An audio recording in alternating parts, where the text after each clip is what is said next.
Assalamualaikum warahmatullahi wabarakatuh. Kepada yang terhormat Ibu Dr. Randa Kurnia Bektiningsi MPD selaku dosen pengampu pada mata kuliah Pendidikan Anak Berkebutuhan Khusus.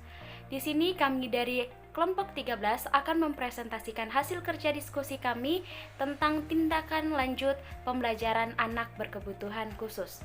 Adapun anggota kelompok 13 yang beranggotakan 3 anggota. Yang pertama Ita Amalia dengan NIM 140141911.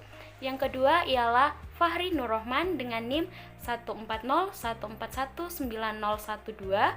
Dan yang ketiga ialah saya sendiri, Ingrid dengan NIM 14014190028. Untuk pembelajaran atau materi yang akan kita bahas pada kesempatan kali ini terkait tindak lanjut pembelajaran anak berkebutuhan khusus dengan submateri yang pertama ialah hakikat asesmen ABK, submateri kedua ialah ruang lingkup ABK, submateri ketiga ialah jenis asesmen ABK, submateri yang keempat ialah metode asesmen ABK, serta submateri yang kelima ialah pelaksanaan asesmen ABK.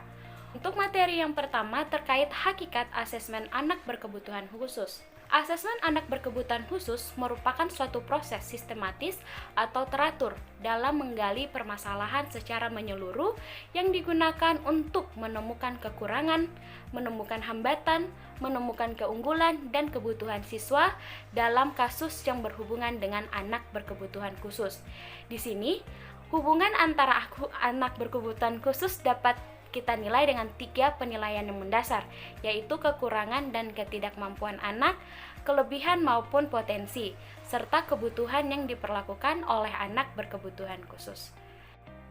Untuk materi yang kedua tentang ruang lingkup anak berkebutuhan khusus akan dipaparkan oleh rekan saya bernama Fahri Nur Rahman. Kepada Fahri Nur Rahman, waktu dan tempat saya persilakan. Materi selanjutnya akan saya jelaskan mengenai ruang lingkup anak berkebutuhan khusus. Ruang lingkup ABK terdiri dari 2 menurut Yusuf M. tahun 2015. Yang pertama yaitu asesmen akademik. Asesmen akademik menekankan pada upaya mengukur pencapaian prestasi belajar siswa. Yang kedua yaitu asesmen perkembangan. Asesmen perkembangan mengutamakan pada aspek-aspek yang berkaitan dengan keterampilan prasyarat yang diperlukan untuk keberhasilan bidang akademik. Berikut ini adalah aspek-aspek asesmen akademik dan asesmen perkembangan. Yang pertama yaitu asesmen akademik meliputi aspek bahasa dan komunikasi, persepsi konsentrasi dan memori, perkembangan motorik, perkembangan sosial, dan perkembangan emosi. Sedangkan asesmen perkembangan meliputi gangguan motorik, gangguan persepsi, gangguan perhatian, gangguan memori, hambatan dalam orientasi ruang atau arah, hambatan dan perkembangan bahasa. Selanjutnya yaitu jenis asesmen anak berkebutuhan khusus. Ada 2 jenis asesmen ABK ini. Yang pertama yaitu asesmen formal. Asesmen formal adalah asesmen yang terstruktur melalui bimbingan ataupun panduan khusus dalam pembuatannya.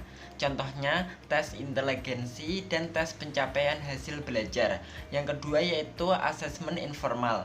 Asesmen informal merupakan jenis pelaksanaan asesmen yang dilakukan oleh pendidik atau guru di dalam melakukan kegiatan pembelajaran di kelas sehari-hari. Baiklah, materi selanjutnya akan saya serahkan kepada Ita Amalia.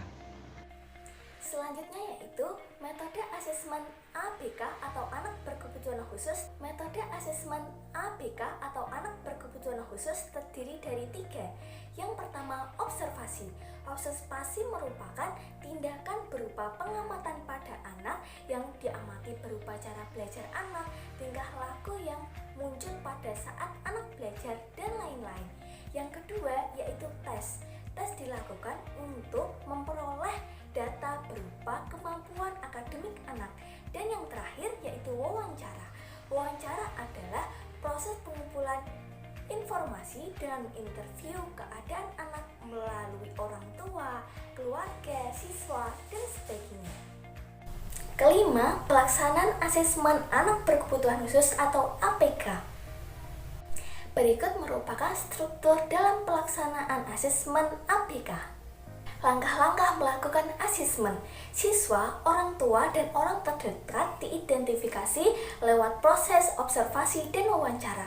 Kemudian siswa yang secara signifikan menunjukkan adanya permasalahan dirujuk kepada ahli yang relevan sesuai dengan kebutuhan. Kemudian asesmen dilakukan kepada siswa yang telah ditindaklanjut sesuai kebutuhan. Tim ahli memutuskan tentang pelayanan yang akan diberikan kepada siswa sesuai dengan hasil asesmen. Rancangan program disusun berdasarkan keputusan yang telah ditetapkan. Dan yang terakhir, evaluasi dilakukan untuk mengetahui kemampuan belajar siswa.